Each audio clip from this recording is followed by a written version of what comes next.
Sa isang malayong kaharian na tinatawag na Babylonia, may isang hari na nagngangalang Dario. Mahal na mahal ni Haring Dario ang kanyang pinakamatapat at pinakamatalinong lingkod na si Daniel. Si Daniel ay hindi lang matalino, kundi mabuti rin ang kanyang puso at palaging nananalangin sa Diyos. Dahil sa kanyang husay, plinano ni Haring Dario na gawin siyang pinuno ng buong kaharian, pangalawa lamang sa kanya. Pero hindi lahat ay natuwa sa balitang ito. Mayroong dalawang masasamang opisyal na naiinggit kay Daniel. Bakit si Daniel pa? Bulong ng isa. Kailangan nating makahanap ng paraan para matanggal siya. Sagot naman ng kasama niya.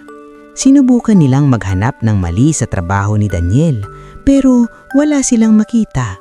Si Daniel ay napakatapat at mahusay sa lahat ng bagay, kaya't nag-isip sila ng isang masamang plano. Alam nila na si Daniel ay nananalangin sa kanyang Diyos 3 beses sa isang araw, araw-araw. Pumunta sila kay Haring Dario at sinabing, "O mahal na hari, kayo po ang pinakadakila sa lahat. Gumawa po tayo ng isang bagong batas. Sa loob ng 30 araw, walang sino man ang maaaring manalangin sa sino mang Diyos o tao maliban sa inyo, mahal na hari.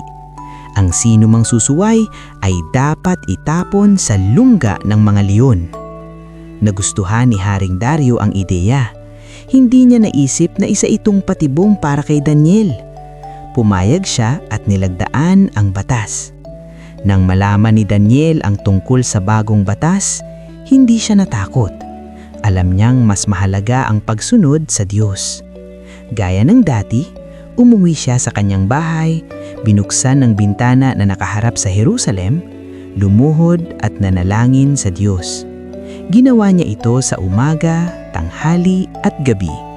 Agad na nagtago ang masasamang opisyal at nakita nila si Daniel na nananalangin.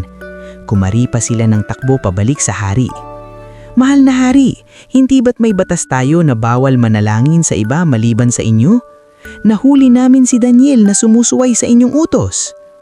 Nalungkot ng husto si Haring Dario. Nalaman niya na nilinlang lang siya. Mahal niya si Daniel at ayaw niyang mapahamak ito. Buong araw siyang nag-iisip ng paraan para mailigtas si Daniel, pero hindi na niya mababago ang batas na kanyang nilagdaan. Kaya sa paglubog ng araw, walang magawa ang hari kundi sundin ang batas. Malungkot na sinabi ng hari, "Daniel, naway iligtas ka ng Diyos na palaging mong pinaglilingkuran." Dinala ng mga kawal si Daniel at maingat siyang ibinaba sa madilim na lungga na puno ng gutom na mga leon. Isang malaking bato ang itinabon sa butas para hindi siya makatakas. Balisa ang hari, hindi siya makakain at hindi rin siya makatulog buong gabi. Nag-aalala siya para kay Daniel. Kinaumagahan, bago pa sumikat ang araw, nagmamadali siyang pumunta sa lungga ng mga leon. Simigaw siya, "Daniel, lingkod ng buhay na Diyos, iniligtas ka ba ng iyong Diyos mula sa mga leon?" Maya-maya, may narinig siyang boses mula sa loob ng lungga. "Mabuhay ang hari magpakailanman. Nagpadala po ng aking Diyos ng kanyang anghel para itikom ang bibig ng mga leon. Hindi nila ako sinaktan dahil alam ng Diyos na wala akong ginawang masama sa inyo o sa kanya." Napapasaya ng hari. Agad niyang iniutos na iahon si Daniel mula sa lungga. Nang iangat si Daniel, nakita ng lahat na wala siyang kahit isang galos, isang himala. Dahil sa kanyang laking pananampalataya, pinrotektahan siya ng Diyos. Pagkatapos, iniutos ng hari na hulihin ang mga masasamang opisyal na nagplano laban kay Daniel. Sila ang inihagis sa lungga ng mga leon. At di tulad ni Daniel, sila ay agad na linapa ng mga mababangis na hayop. Naglabas ng bagong utos si Haring Dario sa buong kaharian. Ang lahat ay dapat gumalang at matakot sa Diyos ni Daniel. dahil ang Diyos ni Daniel ay isang buhay na Diyos na gumagawa ng mga himala at nagliligtas sa mga tapat sa Kanya. At si Daniel, nagpatuloy siya sa pagiging matagumpay at pinagkakatiwalaang lingkod ng hari. Ang kanyang kwento ay nagpapatunay na kahit sa pinakamadilim at pinakanakakatakot na sitwasyon, kapag tayo ay may pananampalataya at tiwala sa Diyos, hindi niya tayo pababayaan. Mga bata, ano ang aral na natutunan natin? Tulad ni Daniel, dapat tayong laging maging matapang sa paggawa ng tama at palaging manalig sa Diyos kahit na mahirap. Sana ay nagustuhan ninyo ang ating kwento ngayon. Tandaan, ang pananampalataya ay kayang magpatikom kahit ng bibig ng mga leon. Mga bata, handa na ba kayo sa isang kwento na puno ng himala at pananampalataya? Halina't pakinggan natin ang kwento ni Elias, isang matapang na propeta at ang kanyang pagharap sa isang malaking hamon. Noong unang panahon sa kaharian ng Israel, ang hari ay si Ahab at ang kanyang reyna ay si Jezebel. Sila ay sumasamba sa isang Diyos-Diyosan na nagngangalang Baal. At dahil dito, marami sa mga tao ang tumalikod na rin sa tunay na Diyos. Isang araw, kinausap ng Diyos ang kanyang tapat na lingkod na si Elias. Sinabi niya, "Elias, pumunta ka kay Haring Ahab at sabihin mo sa kanya na hindi uulan sa loob ng maraming taon bilang parusa sa kanilang pagsamba sa mga Diyos-Diyosan." Sinunod ni Elias ang utos. Matapang niyang hinarap si Haring Ahab at sinabi ang mensahe ng Diyos. Nagalit ang hari, ngulit natupad ang sinabi ni Elias. Nagkaroon ng matinding tagtuyot sa buong lupain. Walang ulan, natuyo ang mga ilog at namatay ang mga pananim. Nagutom ang mga tao at maging ang mga hayop. Inutusan ng Diyos si Elias na magtago sa tabi ng batis ng Erith. Doon, may mga uwak na nagdadala sa kanya ng tinapay at karne araw-araw. At uminom siya mula sa batis. Nang natuyo ang batis, inutusan siya ng Diyos na pumunta sa bayan ng Zarephath. Doon, nakita niya ang isang babaeng balo na namumulot ng kahoy. Sinabi ni Elias, "Maaari mo ba akong bigyan ng kaunting tubig at isang pirasong tinapay?" Sumagot ang babae, "Wala na akong tinapay. Mayroon na lang akong kaunting harina at langis, sapat para sa huling pagkain namin ng aking anak. Pagkatapos nito, maghihintay na lang kami ng aming kamatayan." Sinabi ni Elias, "Huwag kang matakot. Ipagluto mo muna ako ng maliit na tinapay at pagkatapos magluto ka para sa inyo ng iyong anak. Sapagkat sinasabi ng Diyos, hindi mauubos ang harina sa iyong lalagyan at hindi mababawasan ang langis sa iyong bangga hanggang sa araw na magpaulan muli ang Diyos." Nagtiwala ang babae kay Elias. Ginawa niya ang sinabi ng propeta. At isang himala ang nangyari. Araw-araw, kahit gaano karami ang kanilang gamitin, hindi na uubos ang kanilang harina at langis tulad ng ipinangako ng Diyos. Pagkalipas ng 3 taon, muling kinausap ng Diyos si Elias. "Panahon na para bumalik ka kay Haring Ahab. Ipakita mo sa kanya kung sino ang tunay na Diyos." Muling hinarap ni Elias ang galit na si Haring Ahab. "Ikaw ang dahilan ng lahat ng kaguluhang ito," sigaw ng hari. Sumagot si Elias, "Hindi ako, kundi ikaw at ang iyong pamilya, dahil tinalikuran ninyo ang tunay na Diyos at sumamba kay Baal. Ngayon, tipunin mo ang lahat ng tao sa bundok Carmel, kasama ang 450 propeta ni Baal." Ginawa ito ng hari. Sa bundok Carmel, hinarap ni Elias ang napakaraming tao. Sumigaw siya, "Hanggang kailan kayo mag-aalinlangan? Kung ang Panginoon ang tunay na Diyos, sundin ninyo siya. Ngunit kung si Baal, sundin ninyo siya."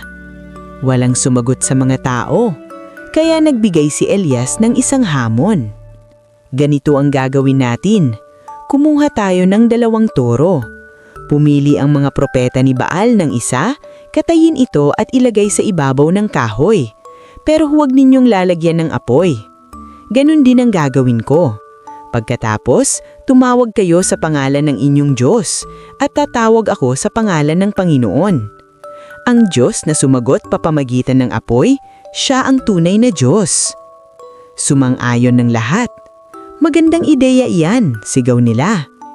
Nauna ang mga propeta ni Baal. Inihanda nila ang toro at nagsimulang tumawag sa kanilang Diyos. "O Baal, pakinggan mo kami," sigaw nila mula umaga hanggang tanghali. Sila ay sumayaw, tumalon at sumigaw sa paligid ng kanilang altar. Pero walang nangyari. Walang tinig, walang apoy, walang sumagot. Nang tanghali na, pinagtawanan sila ni Elias. "Lakasan niyo pa ang sigaw niyo.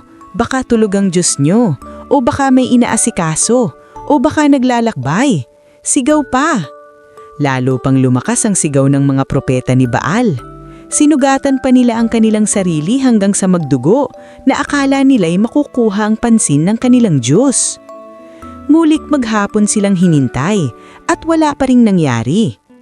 Nang dapit hapon na, sinabi ni Elias sa mga tao, "Lumapit kayo sa akin." Nagtayo siya ng altar gamit ang 12 bato na kumakatawan sa 12 tribo ng Israel. Inayos niya ang kahoy, kinatay ang toro at inilagay sa ibabaw nito. Pagkatapos, gumawa siya ng isang nakakagulat na bagay. "Punuin ninyo ng tubig ang 4 na malalaking bangga at ibuhos sa handog at sa kahoy," utos niya. Ginawa nila. "Ulitin ninyo," sabi niya. Inulit nila. "Gawin ninyo sa 3 beses," sabi pa niya. Ginawa nila ulit hanggang sa mapuno ng tubig ang kanal sa paligid ng altar. Basang-basa ang lahat. Pagkatapos, lumapit si Elias at nanalangin. "O Panginoon, Diyos ni na Abraham, Isaac at Jacob, ipakita mo ngayon na ikaw ang tunay na Diyos sa Israel at ako ang iyong lingkod. Pakinggan mo ako, O Panginoon, upang malaman ng mga taong ito na ikaw ang tunay na Diyos." At sa isang iglap, ang isang malaking apoy ay bumagsak mula sa langit. Tumupok ito ng handog, ang kahoy, ang mga bato, ang lupa, at maging ang tubig sa kanal. Lahat ay nasunog. Nang makita ito ng mga tao, sila ay napasubsob sa lupa at sumigaw, "Ang Panginoon, siya ang Diyos! Ang Panginoon, siya ang Diyos!" Sa araw na iyon, ipinakita ni Elias sa lahat ng tao ang kapangyarihan ng isang tunay na Diyos. At hindi nagtagal, muling nagpadala ng Diyos ng ulan at natakos ang matinding tagtuyot. Ang kwento ni Elias ay nagpapakita sa atin na kahit nag-iisa ka pa sa iyong pananampalataya, kapag kasama mo ang Diyos, walang imposible. Ipinapaalala ito sa atin na laging manalig at magtiwala sa Kanya. Sana ay nagustuhan ninyo ang ating kwento ngayon, mga bata.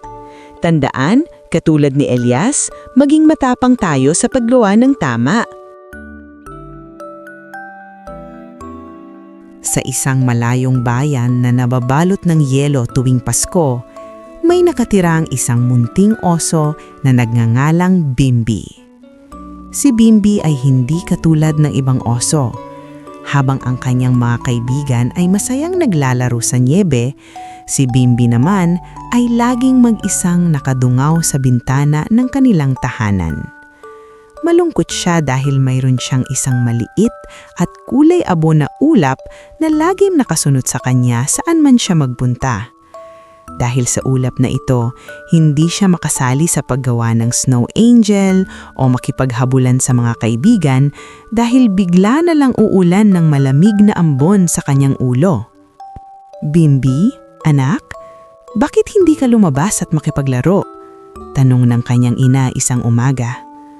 "Masaya sa labas, Pasko na sa 1 linggo."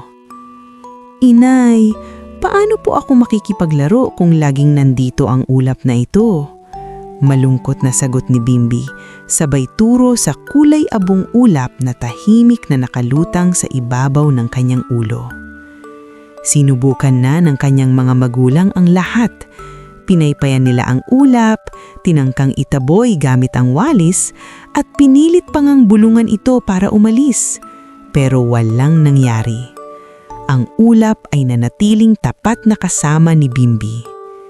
Isang gabi, habang nagbabasa ng isang lumang libro ang kanyang lolo, nakita ni Bimbi ang isang larawan ng isang kumikinang na bituin. "Lolo, ano po iyan?" tanong niya. "Apo, iyan ang bituin ng Pasko," sagot ng kanyang lolo. Ayon sa alamat, ang sino mang makakita sa bituin ng Pasko sa mismong gabi ng Kapaskuhan ay matutupad ang kanyang pinakamalalim na hiling. Nagningning ang mga mata ni Bimbi. "Talaga po, Lolo? Kung hihilingin ko na mawala ang ulap ko, mawawala po ba ito?" Ngumiti ang kanyang lolo at ginulo ang kanyang buhok. "Walang imposible sa Pasko, Bimbi. Lalo na kung ang hiling mo ay galing sa puso." Mula noon, nagkaroon ng bagong pag-asa si Bimbi. Bawat araw, tinitignan niya ang kalendaryo. Binibilang ang mga araw bago sumapit ang gabi ng Pasko. Nagpasisya siyang gagawin niya ang lahat para mahanap ang bituin ng Pasko. Nagsimula siyang mag-ensayo na umakyat sa mga puno kahit na madalas siyang nadudulas dahil sa ambon mula sa kanyang ulap. Nagbasa rin siya ng mga mapa ng kalangitan para malaman kung saan posibleng lumitaw ang bituin. Dumating ang bisperas ng Pasko. Ang buong bayan ay abala sa paghahanda. May mga kumakanta ng pamasko, may mga nag-aayos ng parol, at ang amoy ng bibingka at putong bumbong ay umaalat sa hangin. Ngunit si Bimbi ay may ibang plano. Isinuot niya ang kanyang makapal na jacket, nagdala ng isang maliit na teleskopyo at nagpaalam sa kanyang mga magulang. "Saan ka pupunta, anak? Magsisimula na ang Noche Buena," nag-aalalang tanong ng kanyang ama. "Hahanapin ko lang po ang bituin ng Pasko, itay. Babalik din po ako agad," sabi ni Bimbi na may determinasyon sa kanyang boses. Naglakad si Bimbi patungo sa pinakamataas na burol sa kanilang lugar, ang burol ng pag-asa. Habang paakyat siya, lalong lumamig ang hangin. Ang maliit na ulap sa kanyang ulo ay nag-umpisang mag-ambon ng maliliit na yelo na tumatama sa kanyang balahibo. "Kahit anong mangyari, hindi ako susuko," bulong niya sa sarili. Sa tuktok ng burol, inilabas ni Bimbi ang kanyang teleskopyo at nagsimulang maghanap sa madilim na kalangitan. Nakita niya ang libu-libong bituin, pero walang ni isa man sa mga ito ang kasing liwanag ng nasa larawan sa libro ng kanyang lolo. Lumipas ang mga oras. Nagsimula ng manigas sa lamig ang kanyang mga paa at kamay. Ang ulap sa kanyang ulo ay parang lalong bumigat. Nawawalan na siya ng pag-asa. Nang lapit na siyang sumuko, may narinig siyang isang mahinang iyak. Sinundan niya ang tunog at natagpuan niya ang isang munting kuneho na umiiyak sa ilalim ng isang puno. Ang isang paa nito ay naipit sa pagitan ng dalawang bato. "Tulungan mo ako, pakiusap," hikbi ng kuneho. "Hindi ko matanggal ang paa ko. Hindi ako makakauwi sa aking mga anak para sa Pasko." Nalimutan ni Bimbi ang kanyang sariling kalungkutan. Lumapit siya sa kuneho at sinubukang alisin ang mga bato. "Huwag kang mag-alala, tutulungan kita," sabi niya. Pero masyadong mabigat ang mga bato para sa kanya. Habang sinusubukan niyang itulak ito, napansin niyang ang ambon mula sa kanyang ulap ay tumutulo sa pagitan ng mga bato. Dahan-dahan, ang ambon ay naging yelo. At dahil sa pagiyelo ng tubig, unti-unting lumuwag ang pagkakaipit ng mga bato. Sa isang malakas na tulak, nagtagumpay si Bimbi na palayain ang paa ng kuneho. "Maraming salamat! Maraming salamat!" Pasasalamat ng kuneho. "Salamat sa ulan mo! Iniligtas mo ang aking Pasko!" Biglang natigilan si Bimbi. Sa unang pagkakataon, may isang nagpasalamat dahil sa kanyang ulap. "Walang anuman," nahihiyang sagot ni Bimbi. Tinulungan niyang tumayo ang kuneho at inalalay itong maglakad. Habang naglalakad sila, isa pang problema ang kanilang nakita. Ang daan pauwi sa bahay ng kuneho ay natabunan ng makapal na niyebe. "Naku, paano na tayo makakadaan dito?" sabi ng kuneho. Tumingalaw si Bimbi sa kanyang ulap. Mayroon siyang ideya. Tumayo siya sa unahan ng makapal na niyebe at hinintay na ang ambon mula sa kanyang ulap ay unti-unting tutunawin ang niyebe sa kanyang harapan. Gumawa ito ng isang maliit na daanan sapat para makapaglakad sila. Mabagal ang kanilang pag-usad pero siguro. Sa wakas, narating nila ang tahanan ng kuneho. Sinalubong sila ng 3 maliliit na kuneho na tuwang-tuwang makita ang kanilang ina. Niyakap sila ni Bimbi. "Salamat, bayaning oso. Dahil sa'yo, kasama namin si inay ngayong Pasko." Sa sandaling iyon, nakaramdam siya ng kakaibang init at saya sa kanyang puso. Isang pakiramdam na hindi pa niya nararamdaman kailanman. Nagpaalam siya sa pamilya ng kuneho at nagsimulang maglakad pabalik. Hindi na niya iniisip ang bituin ng Pasko. Ang mahalaga sa kanya ay ang kasiyahang naramdaman niya sa pagtulong. Habang naglalakad, napansin niyang may kakaiba. Tumingalaw siya. Ang maliit at kulay abo niyang ulap ay hindi na kulay abo. Nagliliwanag ito. Kumikinang ito na parang ginto. At mula rito ay hindi na ambon ang nahuhulog, kundi maliliit at kumikislap na alikabok ng bituin. Nangungiti si Bimbi. Ang ulap na dati niyang kiniinis ay naging magandang parol na sumasabay sa kanya. Pagdating niya sa bahay, gulat na gulat ang kanyang mga magulang at lolo. "Bimbi, ang ulap mo!" sigaw ng kanyang ina. Niyakap ni Bimbi ang kanyang pamilya. "Inay, itay, lolo, okay lang po. Hindi ko na po kailangang hilingin na mawala ito." Biglang may kumatok sa pinto. Pagbukas nila, nakita nila ang pamilya ng kuneho na may dalang basket ng karotes at berry. Sa likod nila, nandun ang pamilya ng mga ardilya na tinulungan din pala ni Bimbi kanina dahil ang kanilang bahay ay nawalan ng bubong dahil sa hangin. Ang ambon mula sa kanyang ulap ay nagsilbing pandikit sa mga dahon at sanga. At sa likod pa nila, nandun ang pamilya ng mga babi na hindi makahanap ng tubig na may inom dahil nagiyelo ang lahat. Ang ambon mula sa kanyang ulap ang nagsilbing inumin nila.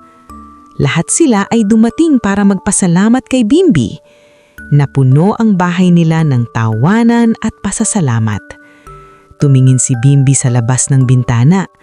At doon, sa kalangitan, nakita niya ang isang napakaliwanag at kumikinang na bituin. Mas maliwanag pa kaysa sa lahat ng bituin. Ngumingiti si Bimbi. Hindi na niya kailangang humiling. Dahil ang pinakamagandang regalo ng Pasko ay natanggap na niya. Ang malaman na ang kanyang pagkakaiba ay pala hindi isang problema, kundi isang biyaya. Ito ang kanyang himala. Mula nung gabing iyon, si Bimbi ay naging kilala na isang osong dalang pag-asa.